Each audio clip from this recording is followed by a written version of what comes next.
Hello, everyone. Welcome to another edition of TWC's Beer Reviews. I am TWC. Now, the first beer I reviewed was Sam Adams Boston Lager, a beer you can pretty much find everywhere. The next beer I'm going to review, maybe quite so readily available, but it's still pretty damn easy to find, and that is Victory Storm King Imperial Stout. Ooh, look at me. I'm the big, scary Storm King. This is, well, Imperial Stout, of course, and it's 9.1%. Emerging from the deepest shades of darkness, a rolling crescendo of flavors burst forth from this robust stout. The thundering hoppy appeal of Storm King subsides into the mellow subtleties of roasted malt, exhibiting an espresso-like depth of character in its finish. An exquisite blend of imported malts and whole flower American hops merge harmoniously in this complex ale. Discover the dark intrigue of Storm King as it reveals the rich, substantial flavors that it holds within. Cheers! Okay, we're not going to waste any time here. Let's crack it open. Okay, let's see how dark it pours. Okay, pretty nice, dark, very dark brown. Not motor oil dark, but pretty close. And as you can see, the head forming, it's about... Okay, let's let the head form. This was an aggressive pour. Okay, it is a very, very dark brown color body with about 3 fingers worth of mocha to khaki colored head. As you can see, the texture is really good. It's really soft yet consistent. It's a little bit bubbly. Retention is quite good also, and I can see it's trying to leave behind a little bit of lacing on the glass. Let's see. Yeah, a little bit so far. We'll see how the lacing progresses as we drink it. And of course, but before I smell it, I want to warn people who think Storm King might be some big chocolatey, rich, malty imperial stout. No. Well, it is chocolatey and rich and malty, but it's also very hoppy. I firmly believe this not only helped the imperial stout develop, but it also, in my opinion, this was the birth of the black IPA. To me, this was where the black IPA style started. Because I'll show you why in a second. Let's smell it. Hops, hops, hops, hops, hops, hops, hops, hops. Woo!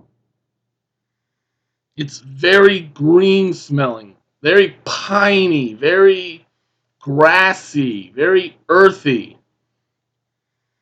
But the beauty of Storm King is that beneath it all, the malts do shine through beautifully. Chocolate, I get lots of dark chocolate. Coffee, which the bottle stated correctly. This has a lot of a very strong espresso character, a lot of espresso. Maybe a bit of graham cracker, a little bit of caramel in there. And of course, flowery, piney, bitter smelling hops. So this does have the nice maltiness a good imperial stout should have, but the hops also provide a pleasant surprise. And yet somehow these two elements merge together beautifully. They work so well together. The balance, it smells very well balanced. The balance is good. The balance is really good. And I know a lot of people are going to say, oh, beer shouldn't be balanced. Blah, blah, blah, blah. Baloney. Baloney. Beer should be balanced. Beer is something you should want to drink multiple pints of. It's not just, oh, I'm going to drink 4 ounces. I'm happy with that. Woo! No. Beer is meant to be drunk. And I don't care if it's 5%, 8%, 12%. Beer should be relatively easy to drink. Okay, I'm done with my tangent. Let's just drink it. Let's just drink it. Cheers.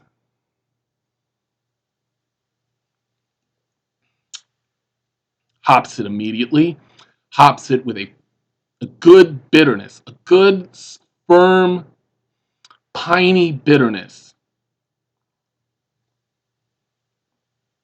But the beauty of Storm King is that while you're busy focusing on the hop bitterness, the rich malts kind of sneak up on everything and leaves like a roasty, chocolatey aftertaste. Yeah, yeah, roasty and chocolatey.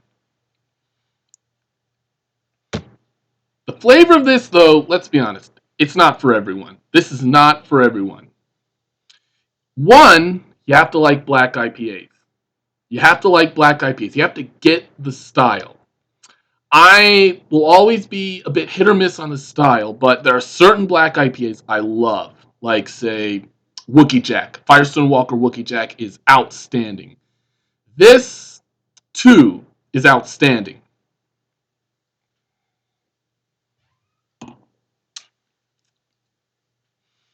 I forgot to mention that I have been aging this beer a bit to see how the hop malt interplay would change. Right now, in its current state, I think the hops may be a little bit too bitter. Let's see what the age of this bottle is. I know Victory bottle dates, but it's hard to find.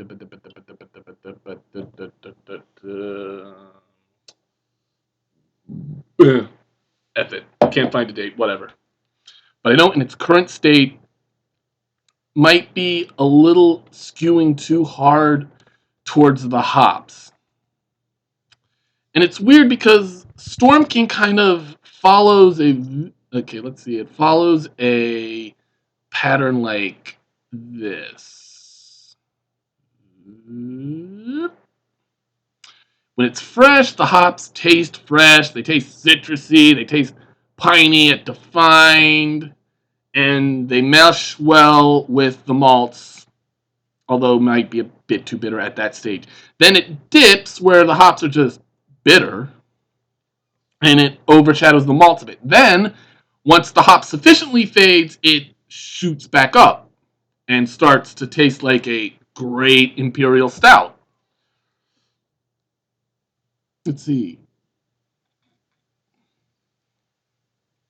Trying to confirm my opinion on this. Yeah, obviously lots of green piney hops. Lots of that big piney bitterness. But there is lots of coffee too. A good hoppy dark beer will have a great coffee flavor just from the hop malt interplay. And this does. Even right now, it has that hop malt interplay that gives it that espresso taste. And the feel of it, a little slimy, but hey, if it's an imperial stout, it's 9.1%. It feels full bodied.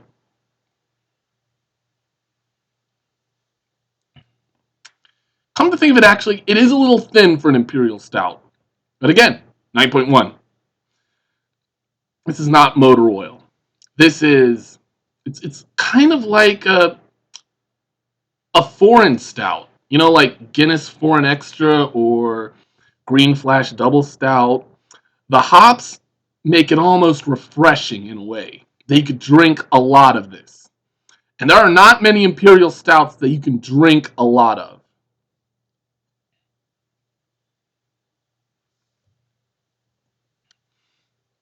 It does have the slightly thin feel, the slight sliminess of the aftertaste. It does linger, a bit slick. Carbonation is appropriate for the style, which means it's low.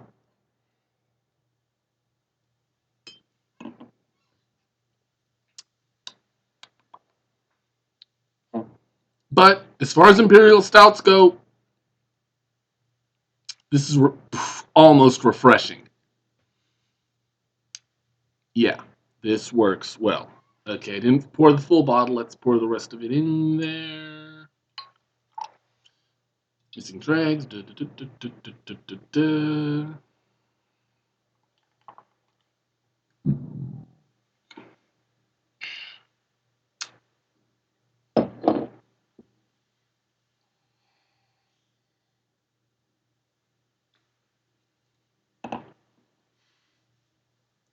I will say though, compared to some imperial stouts, this doesn't have the insane complexity that you might expect from, I don't know, Founders Imperial Stout, or I hate to go on a barrel age tangent here, but Bourbon County or Parabola, those two are very complex, but then again, they're way up there in the 13, 14, 15% range.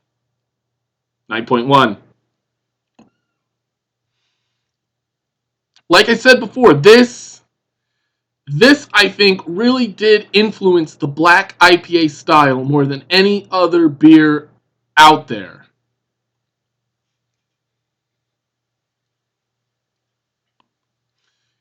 Because it has that big hot bite, yet, I've said this a million times before, yet the malts are able to keep up. The rich, roasted, chocolatey, sweet malts can keep up with the big hot bite. Overall, I think I'm going to give Storm King a 92. A 92 out of 100. This is still a great beer. It's not drinking the best right now. I think I have one more bottle in my cellar that I'm going to age. I'm going to age to get that little bit of hop bitterness out of it. But once I do, it'll be great. Oh.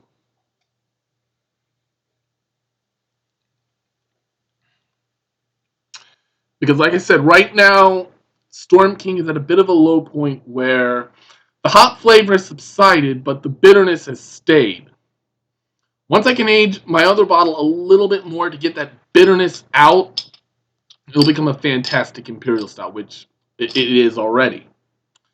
Having said that, if you're expecting motor oil stouts, if you're expecting rich decadence, look elsewhere. This is not a rich, decadent monster Imperial Stout. This is a dry, drinkable, almost refreshing Imperial Stout that you can just, I can almost pound this. Imperial Stouts, you shouldn't be able to pound them. I can pound this. I mean, what does that tell you?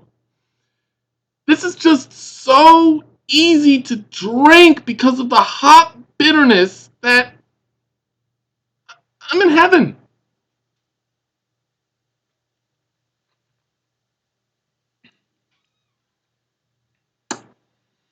So in short, Storm King is not perfect by any means, but I wouldn't mind drinking a 4-pack of this stuff in a single day. Let's just put it like that. This stuff goes down. This is just easy drinking. Period. I'll see you guys later. Cheers.